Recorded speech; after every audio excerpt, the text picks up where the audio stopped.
Good evening and welcome to the shop here in Canterbury, New Hampshire. Tonight I'm going to work on refining a design of a classic. This little table, also called a stand or a candle stand. They were very common in Shaker villages, and this is one of, I think, the finest examples.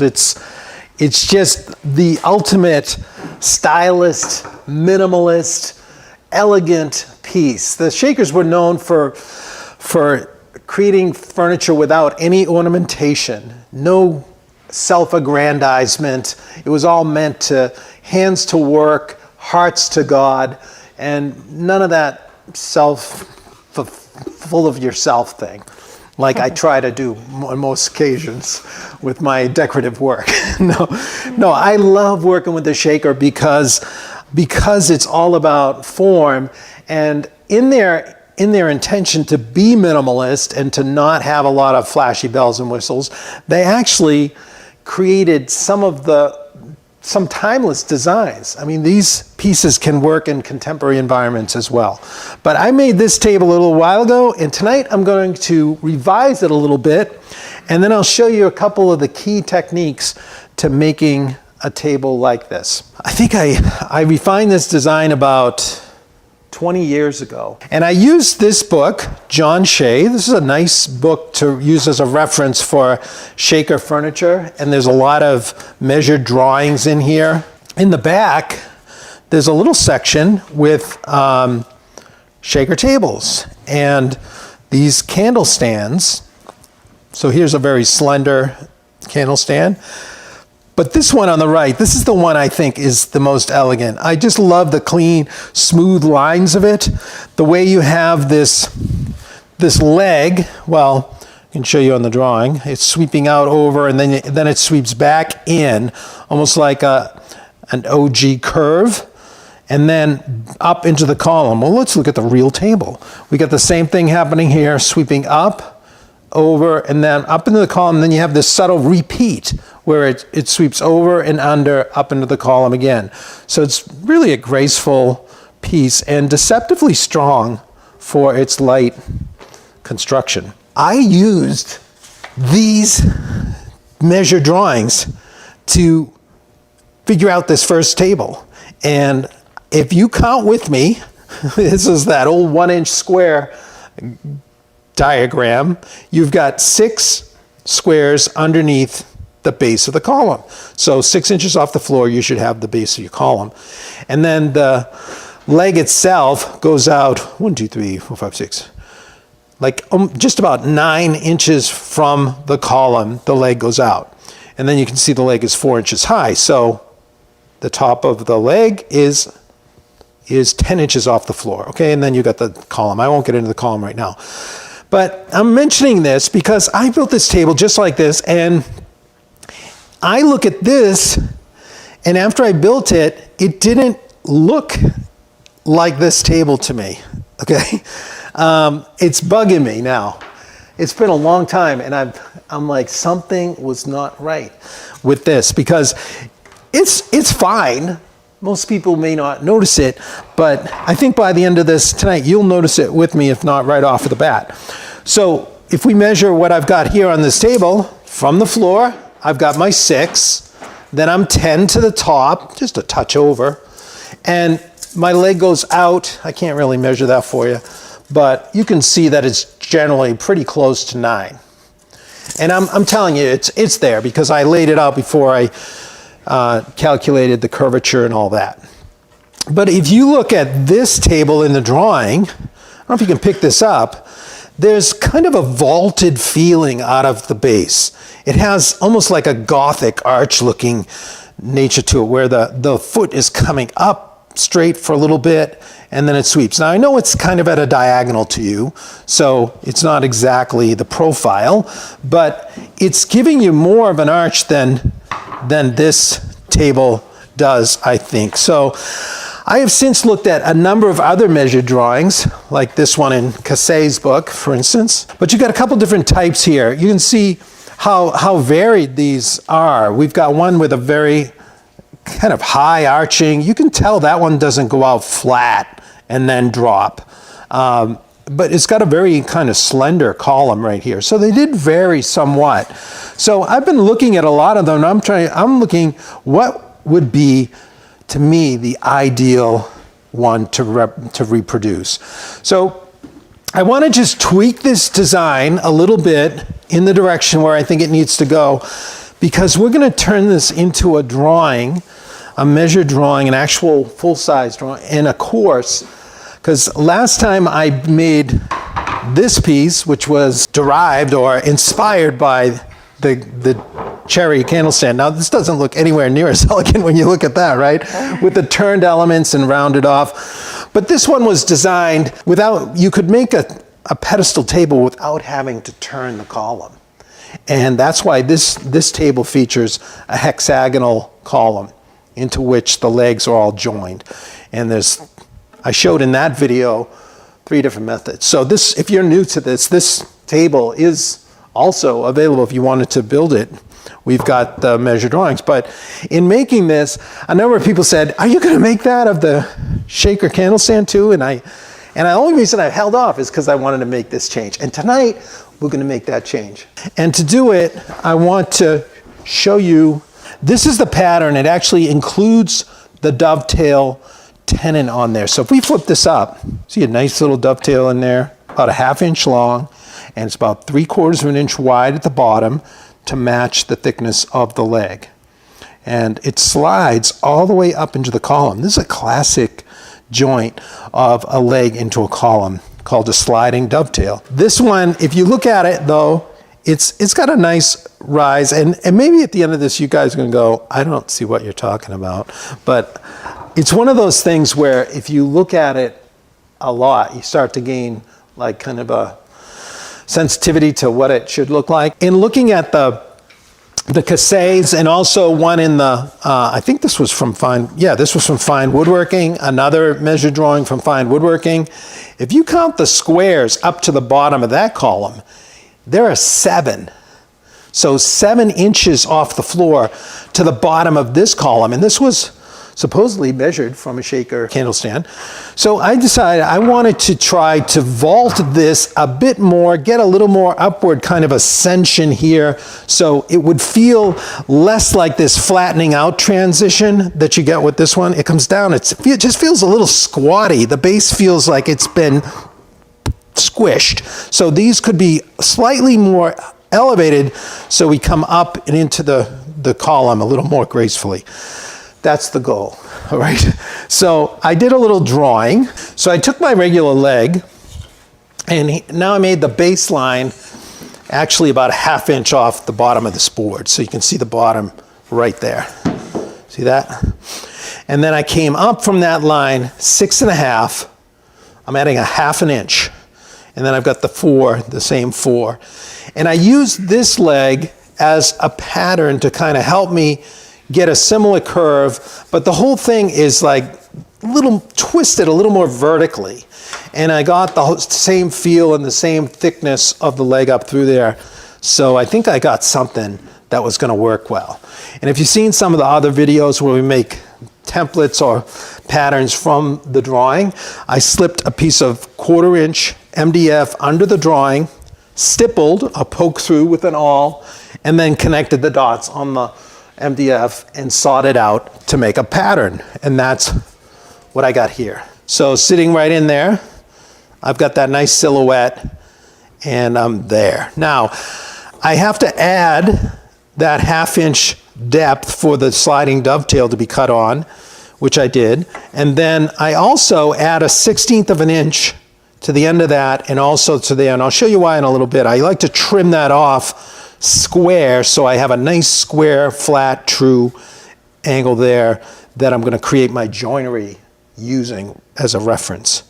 Okay, so that's my template. Now let's just compare it to the other one. So here's the change. I also didn't go out, came in a little further because I'm adding dimension to the column. So there we are. Let me show you this side. You can see how we're that much vaulted. And then if we flip it around, so we've gone up a 1/2 inch here, and we came in a little bit on the end. But like I said, that's gonna go out a little. So it's subtle, but I'm hoping it makes a difference. We're gonna check it out right now. We're kind of in the development stage here. Now, one other detail that I noticed about the one I made that I didn't like as much in some of the others I saw in the research was the dimension of the column itself. The one in the Shea book calls for 1 5/8 diameter of the, let me use this one. This is the same template, just as small, we don't have to deal with the top. This is mahogany actually, which you would never see a shaker candle stand out of. This is just like 1 5/8. I'm sorry, 2 5/8. So it's fairly slender here, and most all of them come into 1 1/4 here. And then we have our splay out. This is that same wider 6-inch off the floor leg. So I want to beef this up a little. I like some of them that I saw that were just heavier in there. So I'm gonna make mine 2 7/8. So we're gonna add 1/4 inch to this dimension here and see if that adds a little more weight. We'll have this nice upward ascension going on.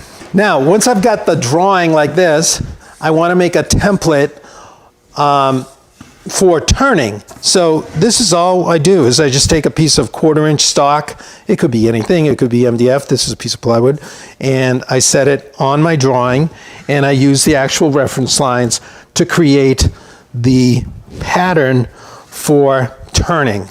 So this is my column. I just make a note, this is 2 7/8 here, this is a large part, and this is gonna step down over 1/8 of an inch, about 3/16, so that that shoulder is a full 1/16 or more.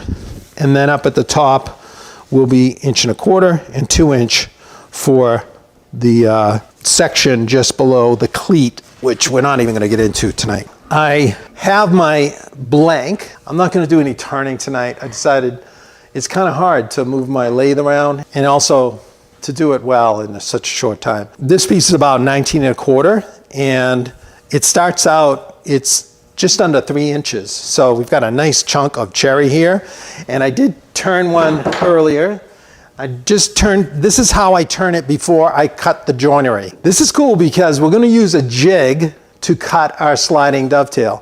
We've got to get 3 dovetails slots into this column, all at like 120 degrees apart. So we get nice balance and symmetry with our 3 legs coming out.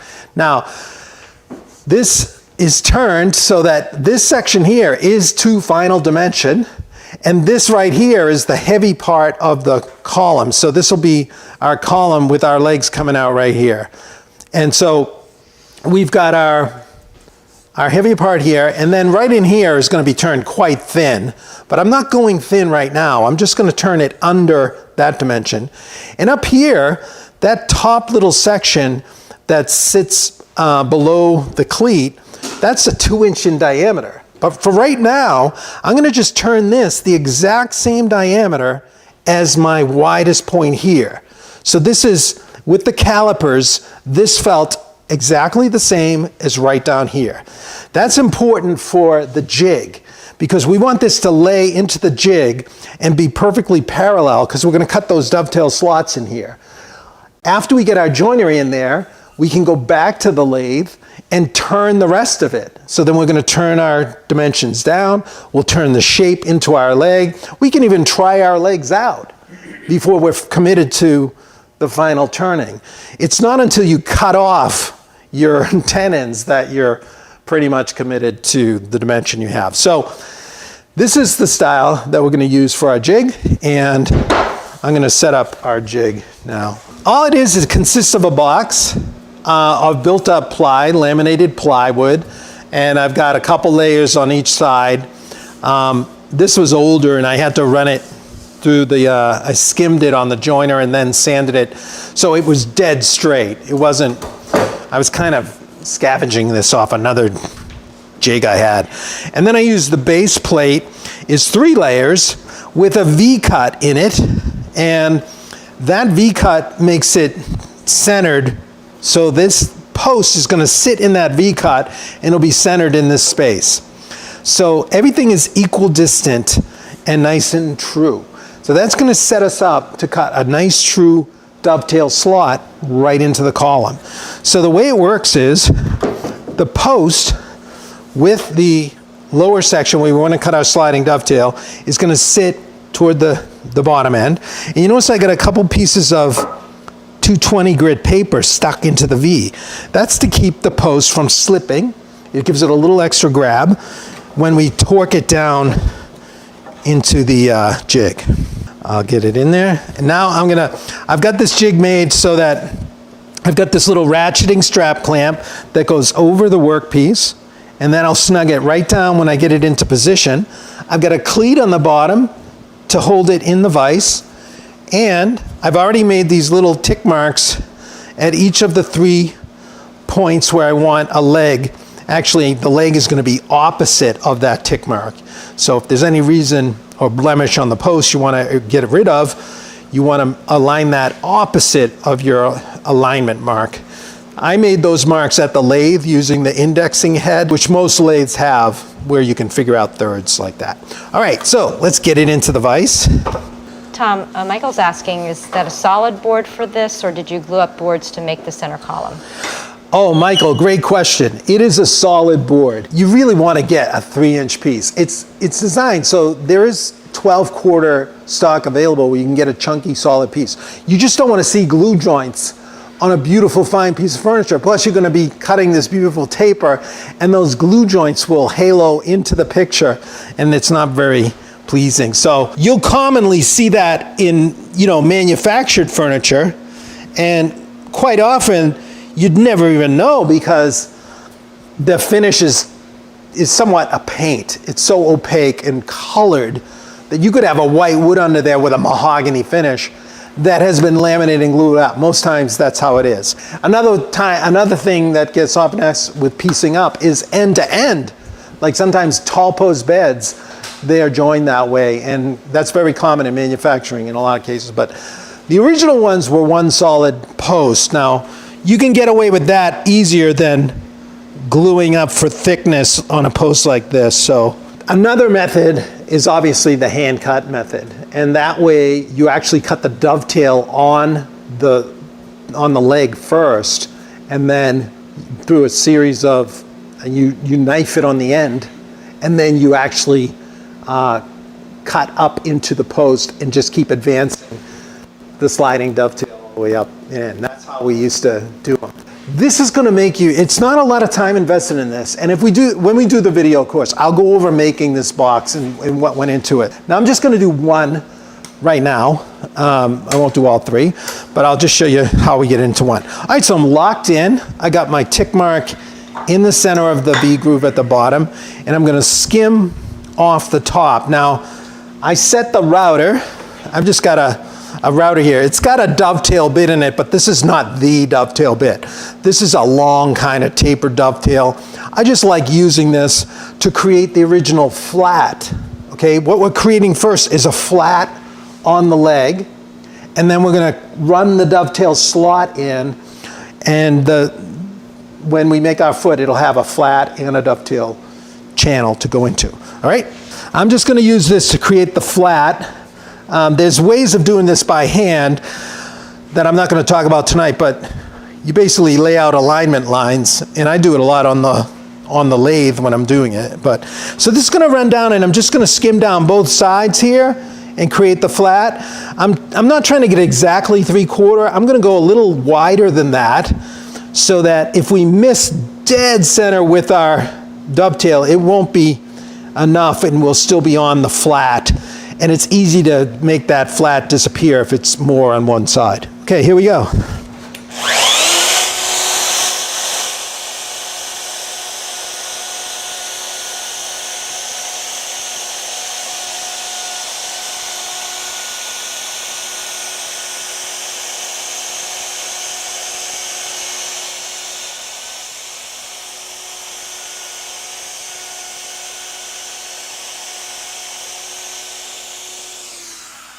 That looks good. I'm happy with that. See, we've got a nice flat there. So it's a little wider than 3/4. And now we're ready to cut our dovetail slot. Now, obviously, I already calibrated that and set it up, and I already did the same with the other router. And I'll get into all of this more when we have more time for the course. But I left these clamps on there, but you don't always have to, because I got double stick tape in there, 2 guide rails with double stick tape, and I use this to hold it. And I figured, they're not really in my way, I'll just leave them on there. But these are set up, like one is set on while I have the bit in the center here. So you're gonna have to be down here. Then once I get that one clamped on, then I just bring the other one up to it and really squeeze it together on my jig. So what it creates is this beautiful play-free tracking device. So it's gonna just guide it beautifully right down the center. And I drop the dovetail bit. Now this is the actual half inch deep, but it's a 3/4 inch wide dovetail bit with a 14-degree angle on it. So if you were part of that shaker chest of drawers course where we dovetailed the sliding dovetails into the drawer dividers, it's the same bit. So look, you get another good use right here.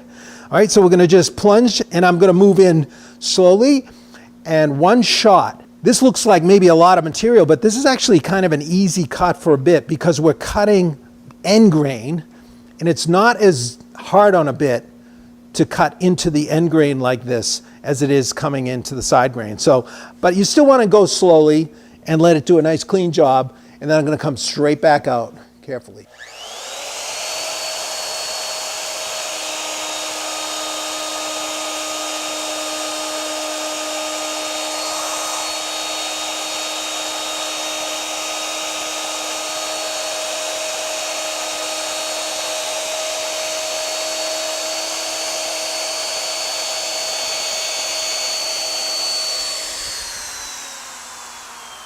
That's the method, and it's that quick and easy. And we've got a beautiful cut here. Now, you got to do each cut one after the other for each section, because you don't want to spin while you've got your flat. You do the flat and then the dovetail, and then that side is done. Now, while it's sitting here, I like to clean it out the rest of the way. So we want to we got to clean that dovetail so it goes all the way up, because I had to stop shy of the end. So I'm going to take a 3/4 inch chisel. Just hold it vertically, using the lip as my guide. I'm right up tight to that, okay? I'm gonna hold it and just tap. I can move it a little. It's just a little piece I'm chopping. So that's a kind of a stop cut, that little short grain. And then when we come in this way, it'll pop right off. Nice clean. So that's good. Now we gotta extend that dovetail slot all the way up in. I didn't want to go too far because the dovetail bottom is leading the cut. So that's not too hard to clean out. If you just get I've got like a 3/8 chisel here. Just gonna shoot straight down here. Now again, I'm gonna use the back wall as my guide. I'm leaning right up against it. Now I'm going to go a little side angle here, try to get into that dovetail corner on each side.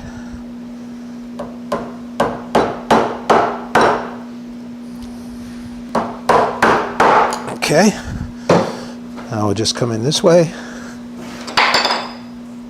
Straight chisel, I'm going to use the side of the dovetail as kind of a guide to just roll this in.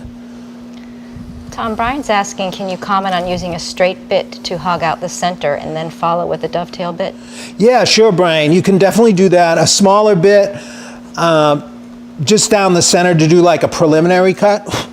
I have done that, but this is I have a sharp blade, and I'm not feeling much resistance at all, because like I said, you're cutting into end grain, and that's pretty gentle.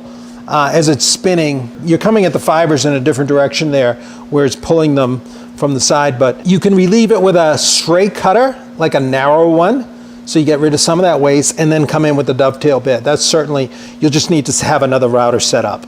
Another method that I've used a lot is just set up a drill and put a piece of tape or something on it at about 3/8 deep, and you can just make a series of holes and relieve some of the material so that you can come in if you're feeling like it's too much of a strain. All right, now I'm going to take a longer chisel. I'm using my paring chisel here, and I'm going to let it spring and just push forward and use the bend of the paring chisel as my help to try to continue that sidewall beautifully and almost seamlessly right into the end. Once I get that, now I'm going to just come in the side and let's just clean this up. Just tear that off. Dennis is asking, for those of us that have older lathes without indexing capability, what is a good technique for marking the 120-degree measurements? Shoot, you can step it off. I just saw an article Chris Bexford did on this. Somebody comment on that. I can't remember what it was. There's a comment. ADK says use a strip of paper, the exact length of the diameter, right. and then divide into thirds.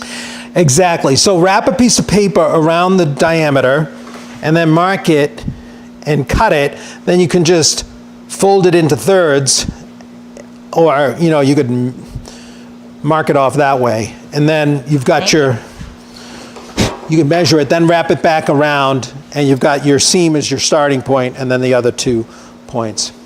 Thank you for that. All right, so that's pretty clean. Now I just rotate and I do all 3, and I'm just going to leave that aside for a second, and we're going to move on to the leg. I've got a little stock here, and we're going to just take our newly formed pattern, and we'll lay it on our stock. And you always want, with these, it's pretty hard not to do this, but with any kind of curvature like this, you want to make sure that your grain line is running kind of diagonal to the curve. So you've got long, kind of strong grain running this. If I had a wider board and I ran it like this, like let's say I nested a few like that, you'd have very weak, short grain cutting across down here, and that table leg would break quite easily over time. So you want to lay it always with the long kind of angle here, so you got longer grain running into the foot. All right, so we're going to set it up. Just set it right there. Frank's asking, is that plexiglass plate under the router a DeWalt part or an add-on? Oh, that's an add-on, Frank. I got that. Gosh, I think I got that from Woodhaven a long time ago. I don't know if they still sell those. Does anybody know? Woodhaven? Anyway, yeah, it's like a 3/8 inch piece of plexi. And I actually drilled some new holes for that. And I don't know if I think it might have come drilled for one certain, and I've had to use it on several. All right, so there we are. We're all marked out. You'd want to get 3 of them like that. Now, you really want to try to get them all on the same piece of material. You can see this one. So if you can nest them like that, you make better use of the piece. If you're longer and you can orient them all the same, you could have 3 all the exact kind of same grain down one side and then 3 coming back the other way. But regardless, you want to get them out of the same piece, so you're going to get a similar color. Save yourself that. But we're just going to do one for now, and so we're going to head over to the bandsaw.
These legs you may have seen in some other classes where we've made actually jigs to saw these out or to clean them up. So if you can do that with these as well. It's a smaller jig, obviously, but you get one pass going this way and the second pass going this way. Always setting up your jig to cut in the favorable grain direction where the angle is the steepest of the grain. So on the foot here, you'd want to definitely be cutting with the grain in both directions. All right, but we just sawed to the line on this one. We're going to clean up this one by hand. If you're only making one, it's fine to just clean it up by hand. But now we've got this, and we've got that kind of, that bandsawn surface there. So it's a little bit bumpy, and the top is still a little bumpy clean. We want that to seat really nice and well. So I like to have this step of cleaning this surface up and getting a 90 quickly and easily. But it's a kind of a funky piece to hold and to cut accurately that way. So I make this little jig thingy that it's basically just a way to cut the first long surface. So you see the leg patterned here. This is my first cut. I'm just going to set it in here. This stop can be set up using one of your first legs. And then this top of this is set 6.5 inches as if this was the floor to the top of that block. So we're going to set it right in there. So it's got it oriented just right. And then we lock this in. Okay. Then I'll make that cut with the fence set on the table saw, and then I'll turn it. Now that I've got a nice clean, this is my second point. Now I'm going to set this flat right up against the stop and lock this in, and that's going to cut at 4 inches long because that stop is set for 4, and I'll get a nice clean cut at the top. So I will have created, this doesn't take long to set up, it's pretty fast, and having these toggle clamps keeps it a little more stable, less likely to have an issue. So I'm going to just spin over to the table saw real quick and demonstrate cutting that, and then we'll come right back here. I've already set the fence, so here we go.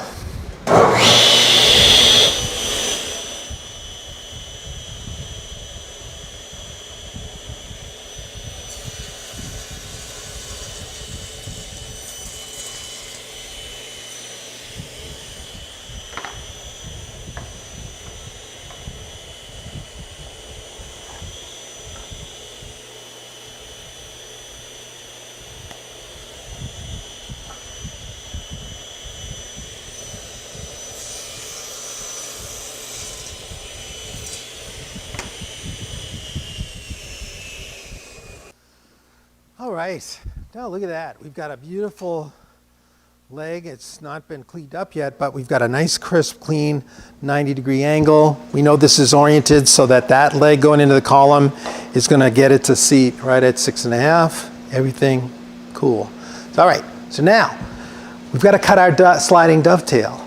And to do that, we're going to use a setup on the router table, and we're going to skin using the dovetail bit. It's going to come down one side, just set at a 1/2 inch height to correspond with whatever depth you made your slot in your leg. So mine's about a 1/2 inch.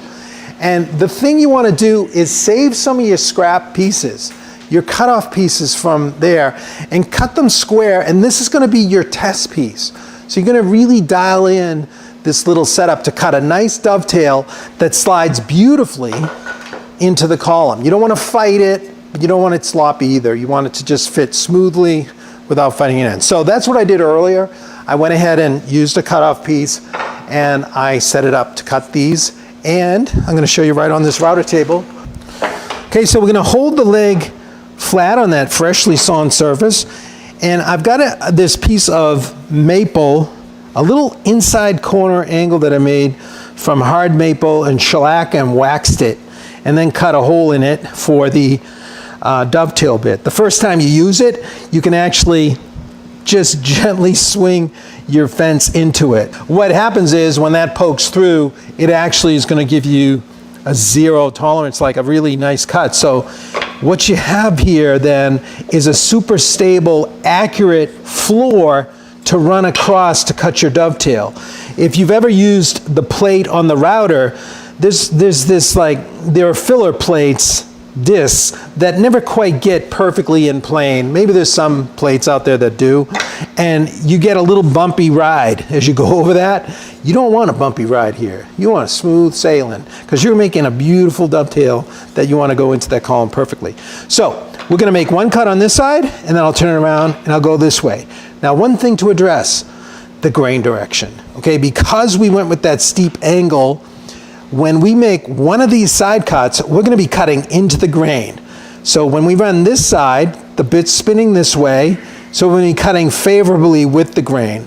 The grain's running this way, so we're kind of going with it. It won't have a problem here. But when we run this cut, the grain's going this way, so we're going to be cutting with the teeth into the grain, and it's going to want to lift some fibers here, and sometimes you'll get chip out along that edge. The way to avoid that is to set a marking gauge with a nice little knife cut on it to the same depth as your slot, or you can test this. When you run your test pieces through to fit your slot, then you can set your marking gauge right to the wall of the test piece, which is what I did. So now it's going to score a line right at the exact point the cutter is going to be hitting, and that line is actually going to relieve the fibers so you won't get any tear out. So I just need to do it, along this angled surface. Okay, so a nice little knife cut there, and that's going to be all you need. I'm just going to make a nice light pass on both sides, see if it fits, and if it doesn't quite, I can come back with a little more pressure, and sometimes that's enough. Sometimes you just have to lightly sand the dovetail to fit well, but let's see what happens.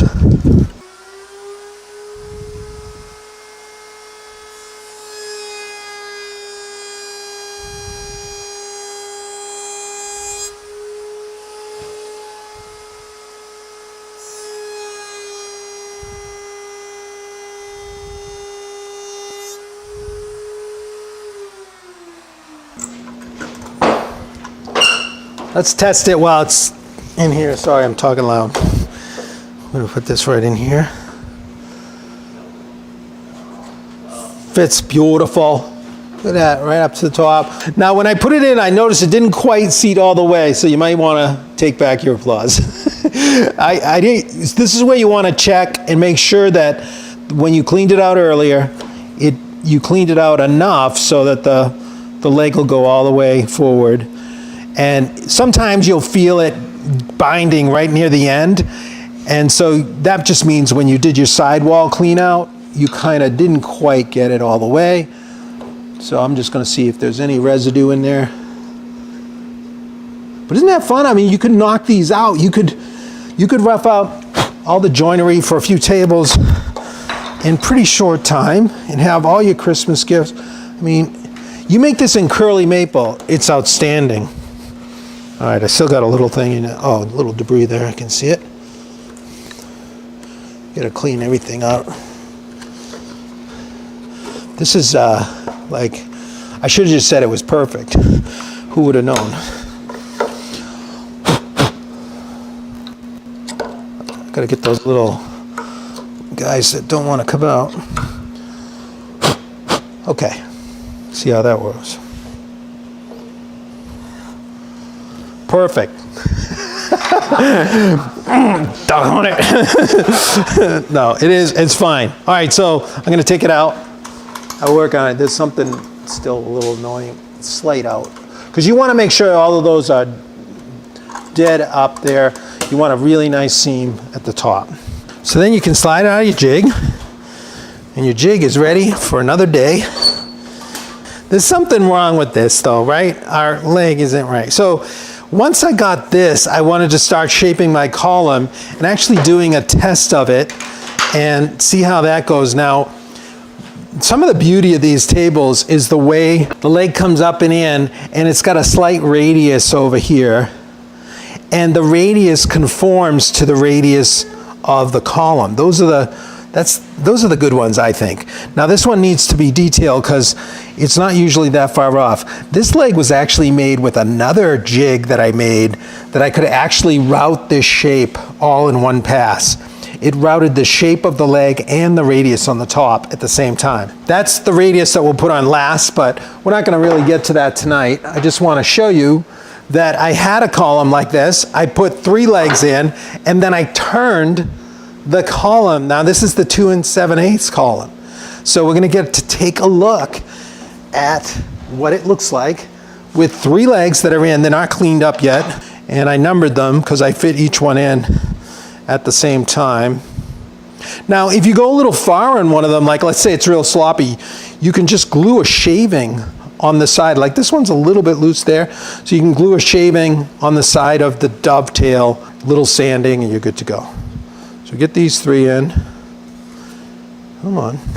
Okay, there we go. And here's our leg. Now we don't have the full refinement of the radiused legs, which would really make it a little nicer, but you're starting to see a little of the vaulted action here.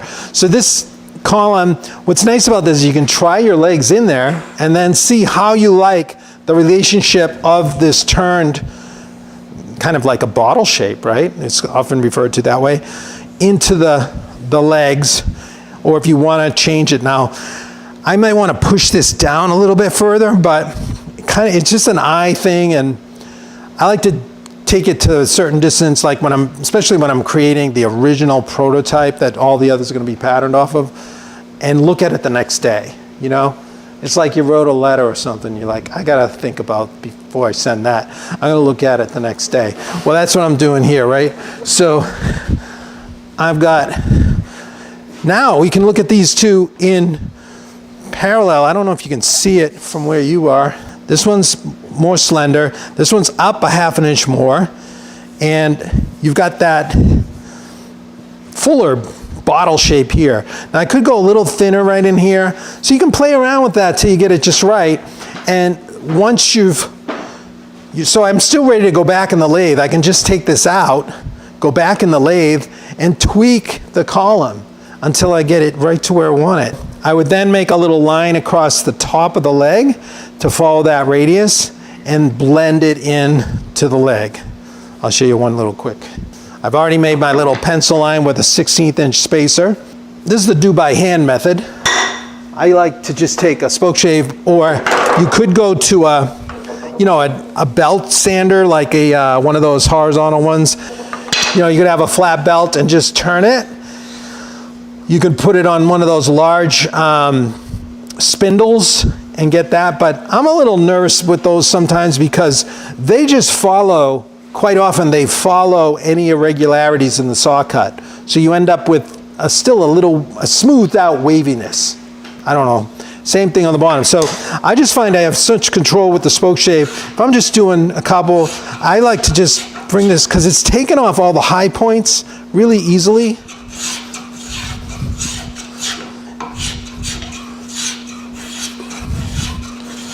And then flip it around and get into this side. I'm going with the grain each time.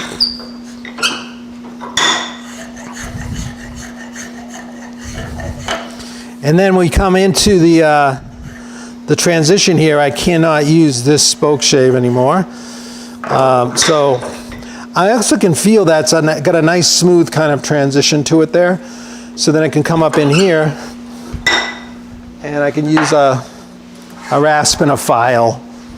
Now here I want to be careful that I don't overshoot my pencil line. I'm really close to the edge on that line. This is the number 50 Nicholson. And I'll come in with a file and clean that up. So this gives you that sweet transition into the column. Links to these 2 tools are in that resources link that's at the very top of our Did I mention these tools? Links. No, but I have a resource page now okay, that great. has very general items that Tom uses all the time that people ask about. So now when you want to get that radius and you don't have a bit to make it perfectly, just take you want to find the center line. You could use a little square to do this, but I just kind of eyeball the center with my finger against the side like a fence. Eyeball the center and then just draw a center line the whole way, okay? Just use your built-in fence on your finger. Okay, so that's the apex of the curve. And then on the sides, I could come up here. I know I want that line to be it right there so that it conforms to the column. So it's not very much. It's like a 16th, strong 16th. And you're going to do the same thing with your built-in. Same thing right here. Come up. And radius over.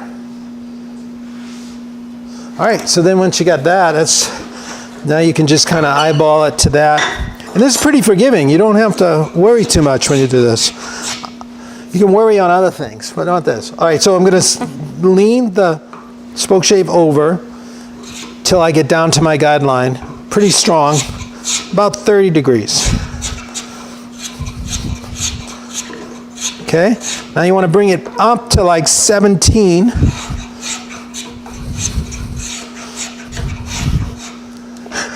Just kidding. You're just eyeballing. You're kind of splitting the facets. Then same thing here. You say you're kidding, but you're not really kidding. I'll go normal speed. No, I am kidding. I was just seeing if you would react to that. Okay, so we've already created a nice little radius there. It's slightly faceted, but it's there. And flip it around. Same thing up here. And bring it in.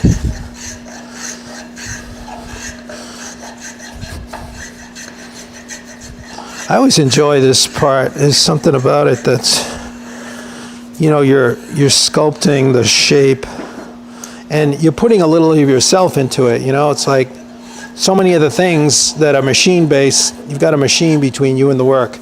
Here you're pretty direct, and it's nice for the generations to see your hand tool marks on there, right? Although I'm going to clean most of this off. There'll be a little irregularity to this where you'll make it your own. I was just looking the other day, there was a biography written about James Krenoff. Some of you may have seen that recently. And he was a very influential writer. You may have heard me talk about him before. And the name of the biography is perfect. They called it Leave Fingerprints. And that's really what you want to do with your work, is leave a mark where you can, that you've been there and something was done here that was not just machine, but direct from you, through your hands. Art's asking, is that radius spoke shave? No, I was using a flat spoke shave for those areas because I was on the convex surface. It's just nice and easy to use that way. But then I would finish this up with a finer file. It's just almost like sandpaper going through the files. But I'm being careful up here to follow that guideline I made so that this curvature up here is going to conform to my column. Evan's curious. Pros and cons to merging the top of the leg right to into the column. In other words, no shoulder. Oh, you can do that, but I have a shoulder there. You'll see quite a variety of them if you start looking through some of those books I mentioned, or you can probably look just online and get some images of some genuine ones. And most of them you're going to have a shoulder, and it will be, you'll have a shoulder there, and some very exaggerated, some really heavy, which I don't like, but I like the little shadow line there. But you can try it the other way, yeah, if you like that more. Let's just try this. This just taking away the slight facetedness.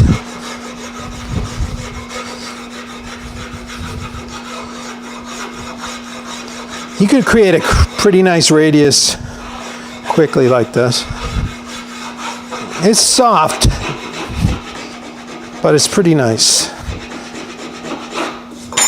And then lastly, I don't know if I got any edges on these card scrapers. Try this one.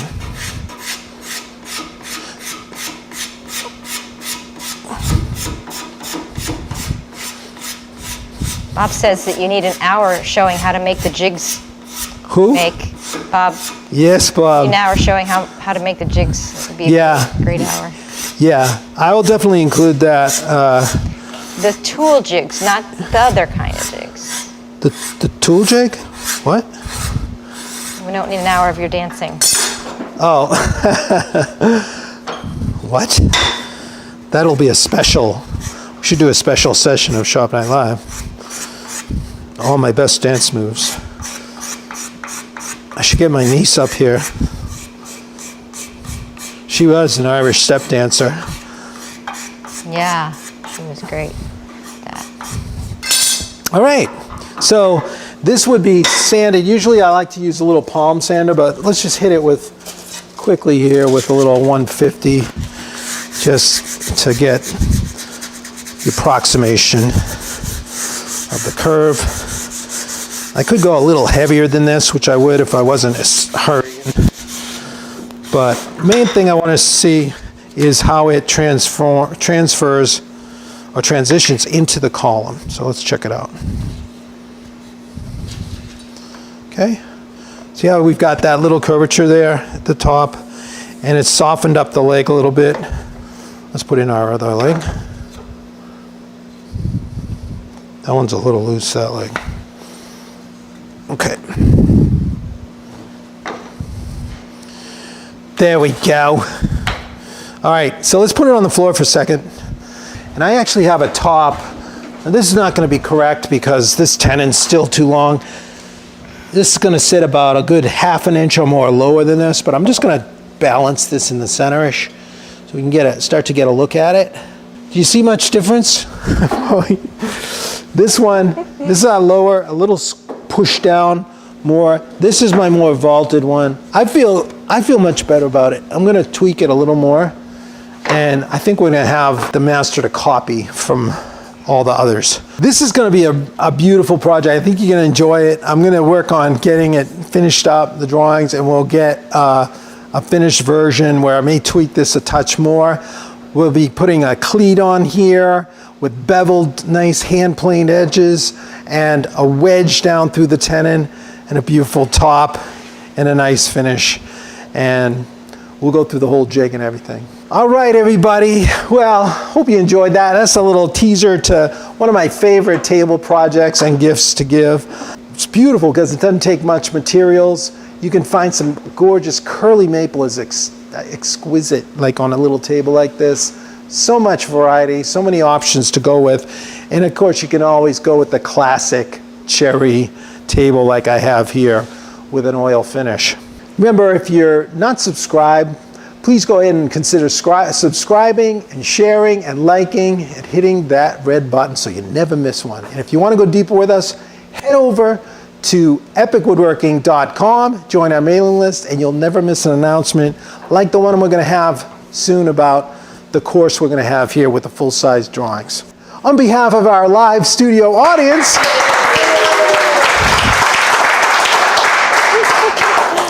and the camera lady, always excellent job. Good night, everybody. Good night, everybody. Thanks for being with us. Woo!